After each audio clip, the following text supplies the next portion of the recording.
எல்லாருக்கும் வணக்கம். நான் கீர்த்தனா, ஆர்வம் ஐஏஎஸ் அகாடமி ஸ்டூடெண்ட்டு. இப்போ நடந்து முடிஞ்ச குரூப் 2ல் அசிஸ்டன்ட் செக்ஷன் ஆஃபீஸர் இன் டிஎன்பிஎஸ்சி அப்படின்ற போஸ்ட் வந்து சூஸ் பண்ணியிருக்கேன். இதுக்கு ஒரு முக்கியமான காரணம் அப்படின்னு சொன்னால் அது சிபிக்குமரன் சார் அவங்களும் ஆர்வம் ஐஏஎஸ் அகாடமியும் தான். ஏன் நான் அப்படி சொல்கிறேன் அப்படின்னா, நான் இங்கே வந்தது யூபிஎஸ்சி சிவில் சர்வீசஸ் ப்ரிப்பேர் பண்ணுறதுக்காக தான் இங்கே வந்தேன்.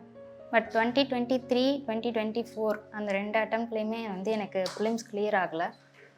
இந்த எக்ஸாம் ப்ரிப்பரேஷன் ஜேர்னி அப்படின்றதுல வந்து நம்மளுக்கு முக்கியமாக தேவைப்படுறதே மாரல் சப்போர்ட் தான். ஏன் அப்படின்னா, எல்லோரும் நம்மளை வந்து ஒரு 2 அட்டம்ப்ட் 3 அட்டம்ப்ட் வந்து ஃபெயில் ஆனதுக்கப்புறம் ஜட்ஜ் பண்ண ஆரம்பிச்சிருவாங்க. அவ்வளோதான், இவங்க வந்து பாஸ் பண்ண மாட்டாங்க அப்படின்ற மாதிரி.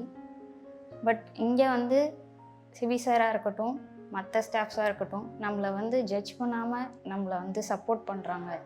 அது மட்டும் இல்லாமல் இந்த 2024 சிவில் சர்வீசஸ் வந்து ஃபெயில் ஆனோடனே எனக்கு ரொம்ப கஷ்டமாக இருந்தது. ஸோ அப்போ நான் சாரை பார்க்க வந்தபோது சொன்னாங்க, நீங்கள் சிவில் சர்வீசஸ் கூட சேர்த்து குரூப் 2வும் ப்ரிப்பேர் பண்ணுங்கள் அப்படின்னு சொல்லிட்டு. அப்படி நான் ப்ரிப்பேர் பண்ண ஸ்டார்ட் பண்ணது தான். நடுவில் வந்து எனக்கு ஒரு 1 or 2 months தான் இருந்துச்சு. ஸோ அந்த டைமில் ப்ரிப்பேர் பண்ணது தான். படிக்கிறோம் அப்படின்றத தாண்டி நம்ம ஒரு ஃபெயிலியரை பார்த்த உடனே நமக்கு திரும்ப வந்து மோட்டிவேஷன் தேவைப்படும். அந்த மோட்டிவேஷன் வந்து எனக்கு இங்கே அதிகமாகவே கிடச்சிது அப்படின்னு தான் சொல்லணும்.